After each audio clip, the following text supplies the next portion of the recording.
Focus today. I'm your host, Perry Atkinson. And of course, last Friday, the Supreme Court ended its session, and on its way out of town, so to speak, it released a lot of decisions, and some were pretty monumental. A lot of them having to do with a rising concern lately of these lower courts imposing these injunctions on the president.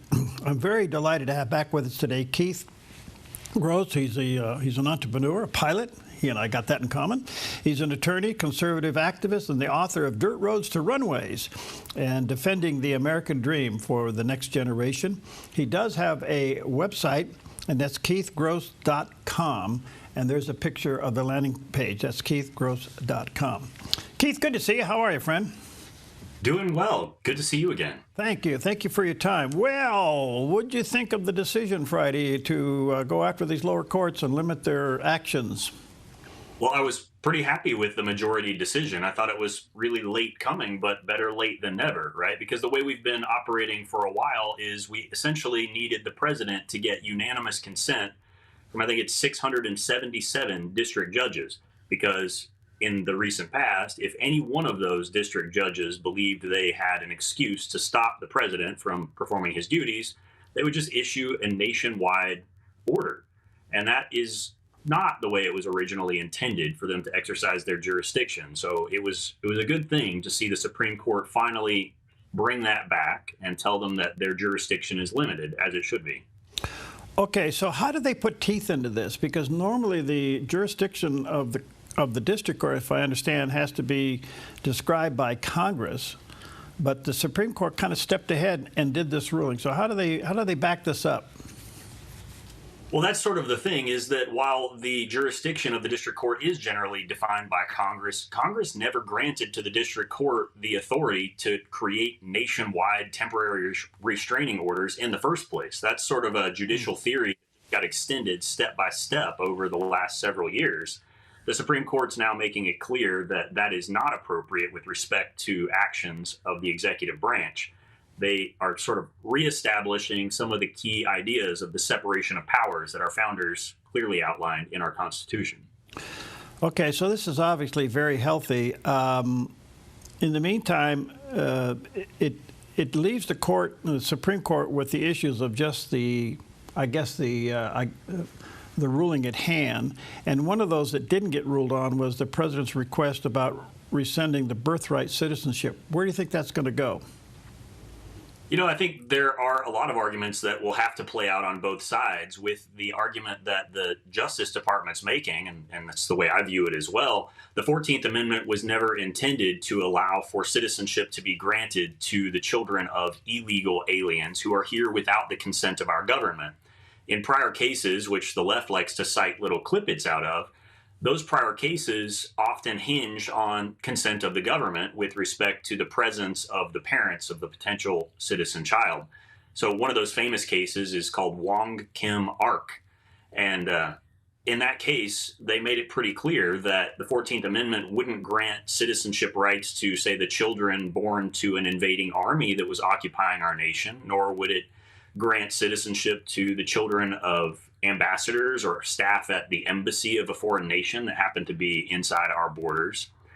It was only intended to grant citizenship to people born to either U.S. citizens or people who are within our borders with permission of the government. So, you think the president wins on this one down the road? I think ultimately, yes, the president does win on this one down the road. And the interesting thing is just how it got to this point in the first place.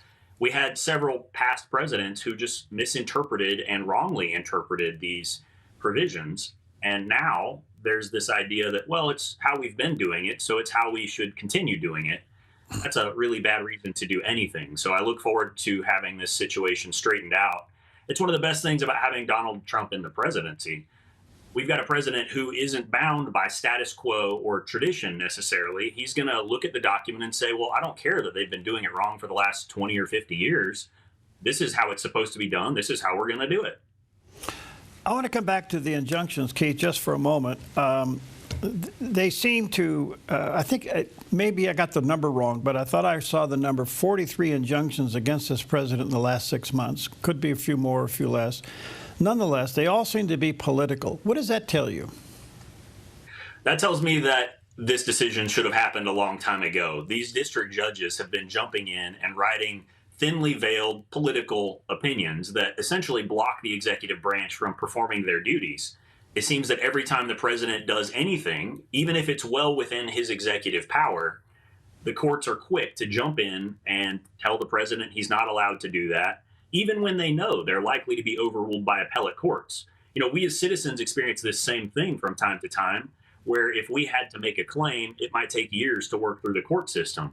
But when you're the president, you have only 4 years to enact your administrative agenda. So every day that goes by, you've lost some of your presidential term. A president can't afford to wait around for something to work through the court system for years. This Supreme Court decision will go a long way to empowering the Trump administration to enact their agenda. Okay, and the last, I guess, question concerning this, this is a huge decision for the president to continue to govern for what he feels he was elected to do. What's left in the left's playbook if they can't use these injunctions? Where do you think they're going to go after him next? Well, I think they're going to block legislative action. If they're not able to stop him from taking executive orders and using those to properly run the executive branch, then the left's just going to be obstructionist in Congress. We're seeing that already with Chuck Schumer demanding that a really long bill be read aloud by the clerks. He totally wasted the clerks' time for days reading a really, really long piece of legislation. And that was just a gamesmanship play. I mean, personally, I wish they would read every bill aloud on the floor, because then maybe they'd start writing a little less of these laws that interact with and interfere with Americans' lives. But Chuck Schumer's playing games. That's the real issue here. Do you think the average American citizen saw what's going on with these injunctions?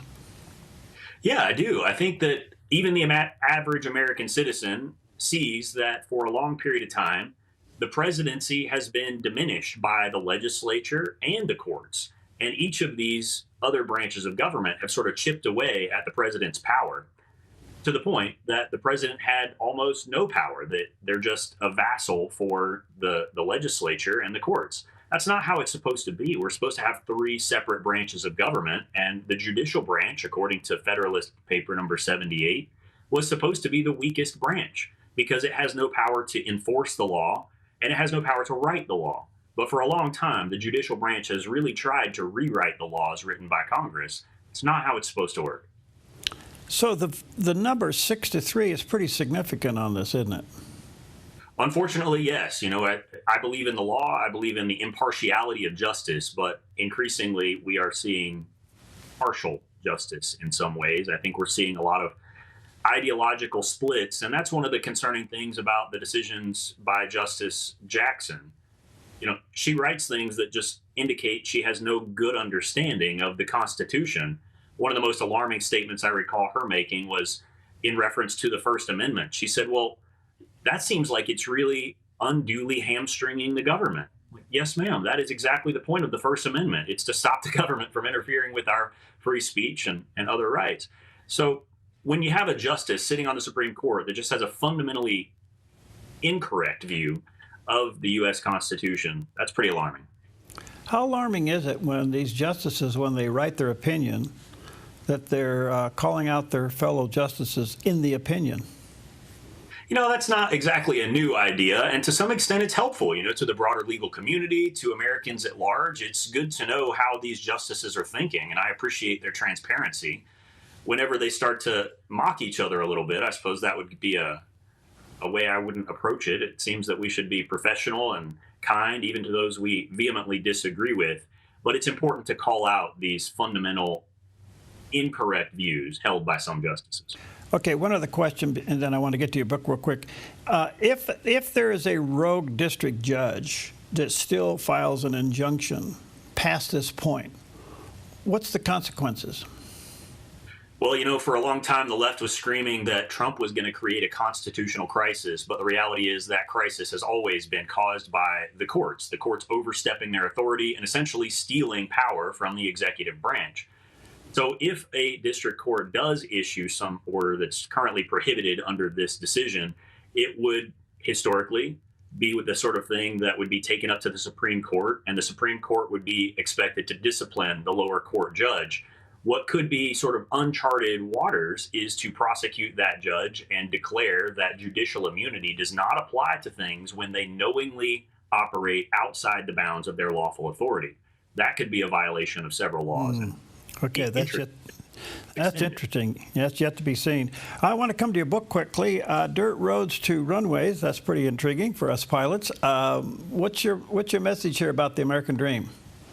You know, the message is I grew up in a family that had absolutely nothing but love and faith, and I went on to found several national companies and had a really blessed career in business. And if I can do that, I didn't have any special tools. I didn't have anything. If I can do that, anyone can do that.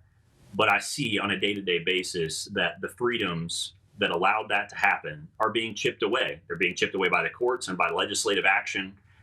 It's important that at this point in our history, we sort of restore our constitutional way of running government, that we get Washington out of our lives so that future generations can have the success I've enjoyed. Do you think with all this stuff that's going on, from our lawfare to global unrest, that there is a genuine rebirth of understanding, appreciating, and defending freedom?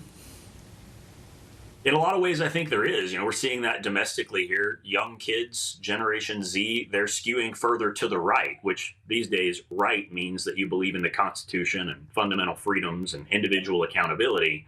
And so seeing that skew happen is really refreshing, because for a long time, it seemed that younger generations were going really far left.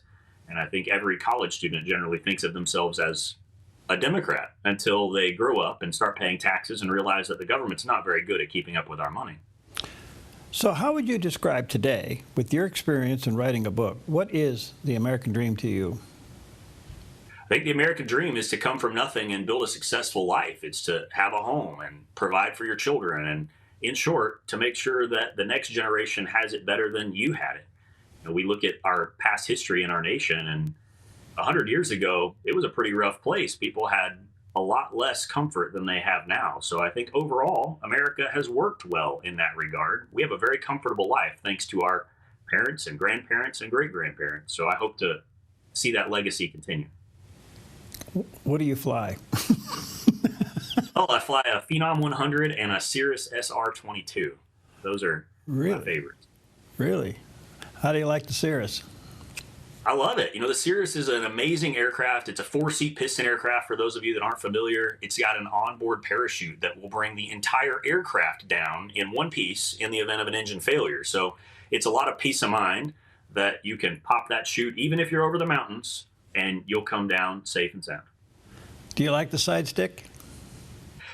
I do actually like the side stick, and I always flew aircraft before the Cirrus that had a center-mounted yoke like most aircraft do, and I thought the side stick would be more of a distraction than it was, but within an hour of flying, it felt perfectly natural. I had to get that in there. Yeah. Okay. All right. So where can people get your book, Keith? So the book, Dirt Roads to Runways, it's found anywhere books are sold. So Amazon.com, Barnes & Noble, anywhere like that. It's also an audio book on Audible.com. Okay, and Keith has a website, keithgross.com, and there's the picture of the landing page. Thank you, friend, for your time. Let's stay connected. Good to see you. Good to see you. Bye, everyone. All right, God bless.